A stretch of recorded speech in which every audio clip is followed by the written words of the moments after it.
Je suis au site patrimonial de pêche Matamaja pour le lancement du livre Le lac 8000, une belle épopée.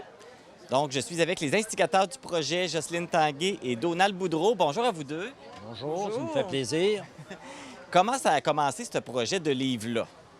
Disons que c'est un petit peu dans le but de conserver l'historique du début du lac 8000. Comment ça a commencé, qui a fait les démarches. Fait qu'on a découvert des choses importantes, en plus que ça origine du site Matamaja, des industriels qui venaient pêcher au saumon, et la population locale qui ne pouvait pas pêcher. Donc, il a commencé à avoir une certaine révolte. Fait que les gens, la compagnie, Lord Steven, ont accepté, pour avoir la paix, de céder un lac aux résidents de Causa-Piscale. C'est le même qui s'est parti tranquillement. Et certaines personnes ont pris possession de camps forestiers, se sont installés tranquillement sur les rives du lac 8000. Parce que c'est ça, le livre, ça relate toute cette histoire-là. Oui, nous, on ne voulait pas que le patrimoine du lac 8000 passe inaperçu à notre future génération. On s'est dit, si on trouve quelqu'un qui peut écrire le livre, on avait quand même de la documentation chez nous, on avait des photos et on savait qu'on pouvait contacter du monde aussi. Alors, il fallait trouver quelqu'un qui puisse faire la rédaction. Puis, heureusement, par hasard, ici au Matamaja même, j'ai rencontré M. Duchesne, Jean-Guy Duchesne, qui lançait son livre « Thaddée, deux hommes, une rivière ». Et je lui ai lancé l'idée, on aimerait donc avoir l'historique du lac 8000. Puis M. Duchesne m'a dit, je laisse ça en mijoter, puis je verrai. Et en décembre 2020, il me téléphone et dit, Jocelyne, si vous êtes prête, on peut faire le livre, puis je vais le faire bénévolement, je vais vous aider à concrétiser votre projet. Alors, Donald et Gilbert Guérette, son cousin, des petits-fils à Gonzague-Bellavance, bien sûr, on avait de la documentation. On est parti avec ça et de fil en aiguille, on a fait nos recherches, puis on a eu des témoignages et des belles photos que vous trouverez à l'intérieur, d'ailleurs. Et on l'a fait bénévolement. C'est ça, dans le livre, il y a beaucoup de photos, il y a beaucoup d'anecdotes, il y a beaucoup de souvenirs. Ça demande beaucoup de temps, cumuler tout ça et même impliquer beaucoup de gens, d'avoir beaucoup de gens qui sont impliqués dans ce projet-là. Oui, les gens ont trouvé des choses intéressantes qu'ils ne savaient même pas que leurs parents les avaient léguées. Donc, à partir de ces documents-là, ça nous a permis d'avoir des contacts avec des anciens propriétaires, des gens qui ont vécu, des visiteurs. Donc, c'est un travail de quoi? De 14 mois, Jocelyne? 21 mois. 21 mois. Oui, aujourd'hui, ça fait 21 mois aujourd'hui. Puis il a fallu avoir de l'aide financière. Tu peux peut-être demander, Oui, on a eu l'aide financière, que tout projet se finance.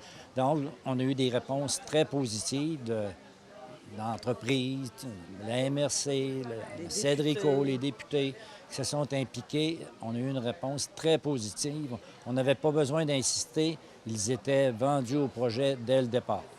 Donc, vous n'avez pas eu de difficulté à trouver des gens pour vous aider à réaliser ce projet?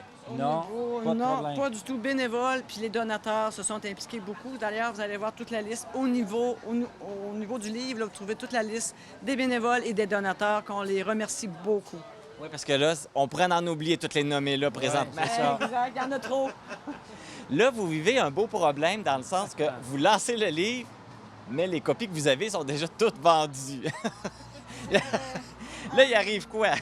Une belle joie, mais en même temps une déception. On aurait aimé en offrir à plus, mais c'est pas nous qui prenions la décision finale de combien de livres on faisait combien de livres on pouvait faire imprimer. Alors, c'est un problème. Peut-être qu'on va penser à une réimpression, mais il faudra en parler à Focus parce que nous, les petits profits que ça génère, les profits, on les donne tous à Focus. Fait que c'est pas nous qui prenons la décision finale. Selon les profits qu'ils font. Mais là, combien d'exemplaires il y a eu d'imprimés pour la première? 245, dont 14 qu'on a dû donner, 4 à la Bibliothèque nationale, puis les 10 autres aux donateurs qui ont donné un 500 $ et plus, on leur donnait un livre. Fait qu'on en a comme 231 qu'on a vendus à tout le monde. Puis on a au moins une liste, au moins trentaine de noms, que Focus reçoive des appels. Nous, j'en reçois chez nous. Diane l'a eu aussi. Ça fait que c'est une bonne demande. C'est un beau problème. Une déception, mais c'est un beau problème. On espère pouvoir trouver une solution avec Focus. Puis je pense que Mme Boulay me fait signe que oui, on va trouver une solution. C'est encourageant. Est-ce que... On pensait que le projet était fini, mais ce n'est pas le cas, hein. Ça se continue demain matin avec l'imprimerie. Est-ce que vous vous attendiez à ça, avoir autant de succès? D'une certaine façon, oui, parce qu'il a passé beaucoup de gens au lac 8000, mais pas de cette envergure-là. Surtout depuis qu'on a donné le montant, le nombre de livres à imprimer, je pense qu'on a eu combien de réservations? Je sais, non, on avait 200. On avait commencé à 100 au début, Ouais, hein? ouais, Après ouais. ça a augmenté. Oui, 213. Puis là, on avait 213. On dit on va en demander 245, on va être correct. On va avoir des lancements. Puis regarde aujourd'hui, quelques semaines après. Non, il y a un engouement qui est allé en augmentant dans les dernières Ça, semaines. ça touche à beaucoup de familles de la région, puis de Cozabscar, parce qu'on a fait l'historique des chalets, où ça a commencé les chalets, puis toutes les familles qui y sont passées, ça a été vendu à tel autre, et présentement, ça appartient à qui. Alors, on a tout l'historique. L'historique, c'est une grosse recherche. Je pense, à ce moment-là, ça touche à beaucoup de monde, puis ils sont intéressés de voir leur nom, puis à qui appartenait le chalet à papa, il est rendu à qui maintenant. Ça fait que c'est une belle histoire. Ça nous fait voyager dans le temps. C'est ça, parce que ça intéresse même ceux qui sont plus là, mais ils ont un passé avec le lac des 8000. là. Si nous, on est là, c'est parce que d'autres sont passés avant nous. Puis la future génération, puis je pense qu'ils vont être contents de voir aussi ces photos-là. On a des anciennes photos, puis on a placé aussi des photos des gens actuels. Et quand, dans 50 ans, ils vont se voir dans le livre, bien, ça fait partie de l'histoire. On faisait beaucoup de liens avec l'ancien et aujourd'hui.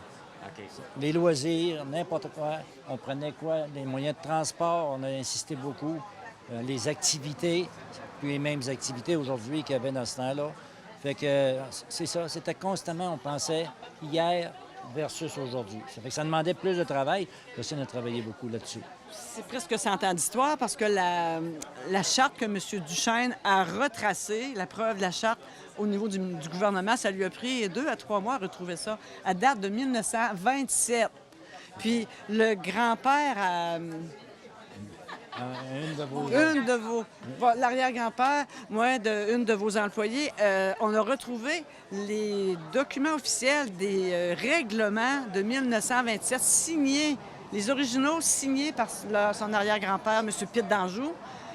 Puis ça date de 1927, puis ils les avaient en français et en anglais aussi, s'il vous plaît.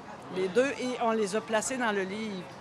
Joanne nous a donné beaucoup de documents qui sont dès le début du livre, parce que les 3 fondateurs, ça a été Gonzague Bellavance, Pitt d'Anjou, puis le docteur J.A. Bergeron.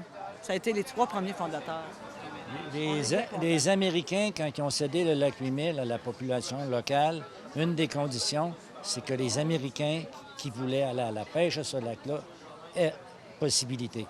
Oui, on vous le cède, les gens de la région de Cozabscar, mais s'il y a des Américains, et on a eu des Américains durant plusieurs années, surtout des gens du Maine, qui venaient passer une semaine, puis il y avait même un chalet. Le club avait fait faire un chalet pour les gens qui voulaient louer à la semaine ou à la journée. C'est toute une histoire qu'il y a Ah ça, ouais, puis ouais. c'est tout ce que le livre raconte. J'ai eu la chance de le feuilleter. Il y a beaucoup de souvenirs, il y a beaucoup de choses. C'est un travail incroyable que vous avez fait. Bravo, félicitations. Content, merci. Merci beaucoup. Puis bravo aussi à l'infographiste Marie-Laurence Giroux qui a fait un très beau montage, qui regarde la nature. C'est vraiment bien. On est content du produit. Puis ça nous aide à avoir un succès. Puis nous, comme bénévole, notre compensation, c'est que les gens soient satisfaits. C'est ça notre récompense. Parce que la majorité des gens qui ont travaillé sur le projet, c'est tous des bénévoles. Ils sont tous des le monde bénévoles. est bénévole. Nous autres, on est tous bénévoles. L'équipe, vous allez la voir dans le livre, ce sont tous des bénévoles. Puis non, on est vraiment fiers d'avoir gardé le titre de bénévole. C'est pas pour se faire des sous. Vous avez l'équipe ici. Vous l'avez dans le livre. elle est là. Oui. Bien, félicitations, bravo, c'est un très beau livre. Merci beaucoup, mais on ne recommencera pas demain matin un autre livre. On va prendre un petit repos, je pense. Vous allez laisser ça aux autres générations plus tard qui voudront faire la Ils suite. feront la suite, exact. Merci. Merci beaucoup. Donc, si vous êtes intéressé à peut-être avoir un livre, on ne sait pas s'il va y avoir une deuxième édition, mais si jamais vous êtes intéressé, vous pouvez laisser votre nom ici au Centre Matamadja en mentionnant que vous êtes intéressé à avoir une copie du livre.